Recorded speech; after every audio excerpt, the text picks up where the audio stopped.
O Senado aprovou a medida provisória que destinou quase 2 bilhões de reais ao Ministério da Saúde para viabilização, produção e disponibilização da chamada vacina de Oxford contra a Covid-19. A vacina é desenvolvida pelo laboratório AstraZeneca em parceria com a Universidade de Oxford, do Reino Unido. A medida provisória foi assinada pelo presidente Jair Bolsonaro em agosto e precisava da aprovação do Congresso.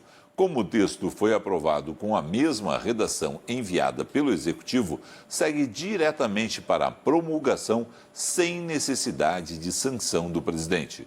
Os resultados utilizados virão da emissão de títulos públicos.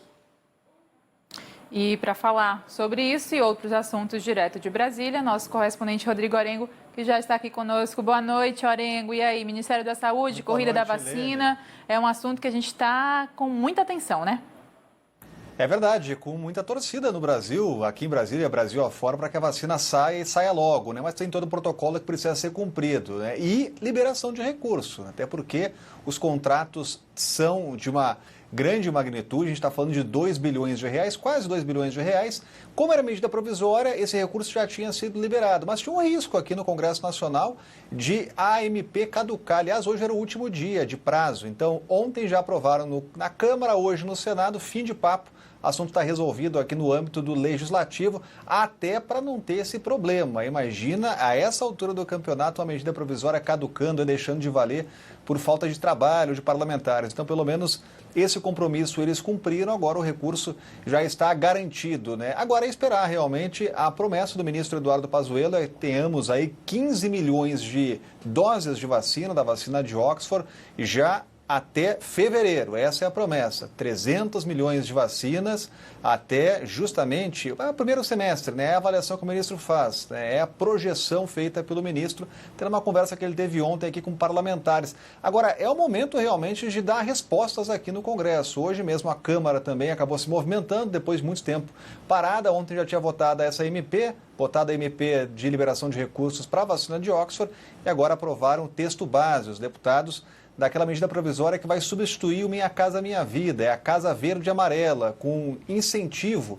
para a construção civil, para casas populares. Então isso já passou também pela Câmara, né? É o Congresso Nacional aos poucos retomando um trabalho, tem pouquíssimo tempo para alinhar e também votar matérias fundamentais até o fim do ano. A gente está falando aí de 3 semanas de votações, então não dá para parar, tem uma pauta atrás da outra, aí a agenda é extensa, pelo menos essa matéria que tratava da vacina, esse assunto já está encerrado aqui no Congresso. Que bom.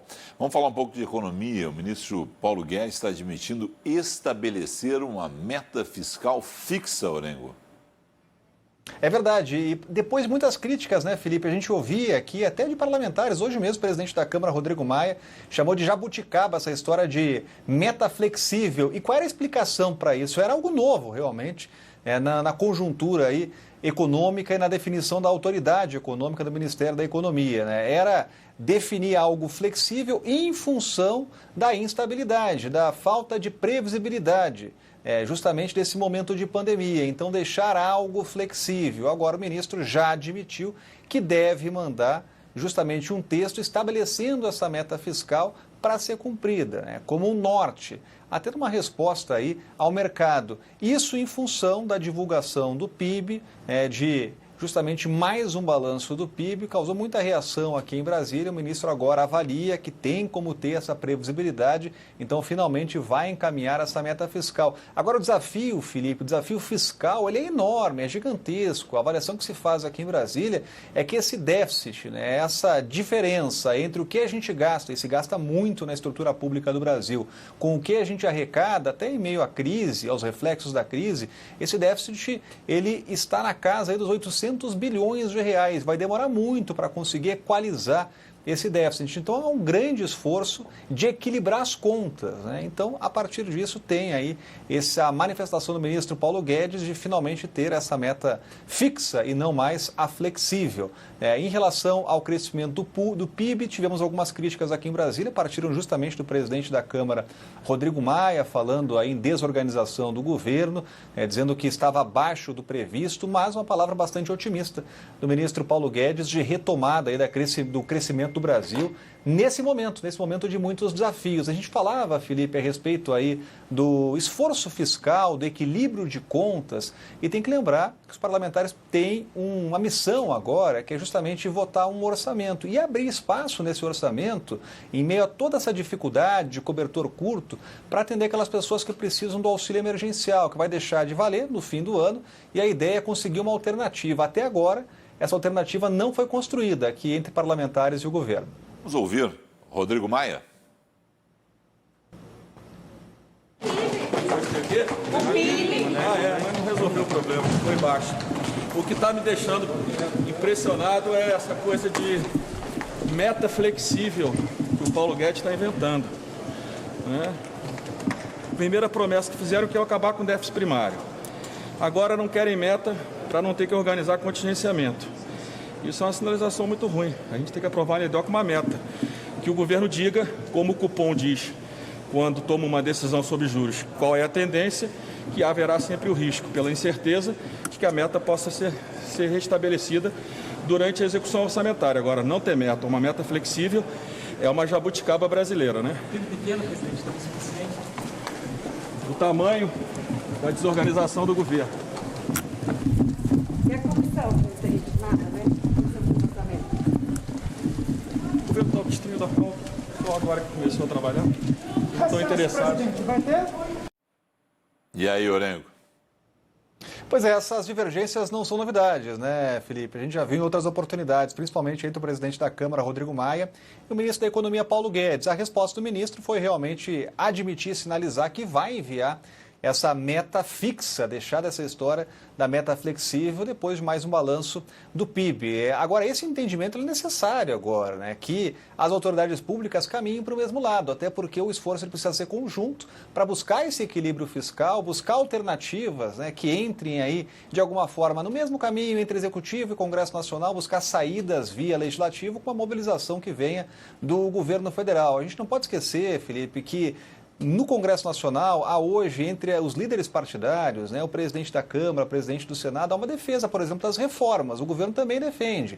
Né? Então, falta realmente uma articulação, um entendimento aí dessas duas esferas para que essas reformas voltem a ser discutidas. Hoje mesmo, o vice-presidente Hamilton Mourão disse que a reforma tributária, na avaliação dele, fica só para o ano que vem. O presidente da Câmara tinha dito que já tinha voto para votar neste ano. É preciso buscar esse entendimento aí, porque está todo mundo no mesmo barco e o desafio vai ser enorme, né? Neste ano e no próximo ano. Até porque PEC emergencial, a questão de reforma tributária, como você acabou de falar, a gente vê que nem o programa lá de cabotagem está passando, está sendo analisado, né, Orengo? Tem a questão da desestatização também das empresas, a lista de empresas para desestatização 2021. Então, a gente vê realmente que é tudo emperrado nesse momento e agora, claro, esperar o ano que vem, que já está por aí, né? É verdade. Por exemplo, a lista de privatizações, são 9 no total, anunciadas pelo governo, essa lista fica para o ano que vem. A ideia era privatizar pelo menos 4 neste ano, era a promessa do ministro da Economia, Paulo Guedes, né? Citando aqui a Eletrobras, que vem ainda do governo Temer, e também a privatização dos Correios, o projeto não chegou ainda no Congresso Nacional, justamente a estatal que cuida da exploração do pré-sal, PPSA e ainda Porto de Santos. Tinha essa meta de privatizações neste ano. Ficou para o ano que vem e agora essas 4 estão incorporadas aí nessa lista anunciada pelo Ministério da Economia. Você lembrou bem da PEC emergencial, porque até agora não saiu do papel. E essa é uma proposta importante porque ela cria espaço no orçamento para, por exemplo, o Renda Cidadã, ou uma alternativa ao Bolsa Família, ao auxílio emergencial. Então, para isso, é preciso buscar esse entendimento. O presidente da Câmara, Rodrigo Maia, já disse que o governo acabou desistindo dessas pautas emergenciais. Mas ainda há tempo, temos 3 semanas, no máximo 4 semanas aí de votação, até porque hoje mesmo já veio sinalização do Congresso que deveremos ter o recesso. O recesso deve acontecer lá mesmo com todas essas pautas aí travadas. Então, as férias dos parlamentares, em princípio, as férias estão garantidas, mas eles precisam votar antes do orçamento. Orengo, obrigado a você.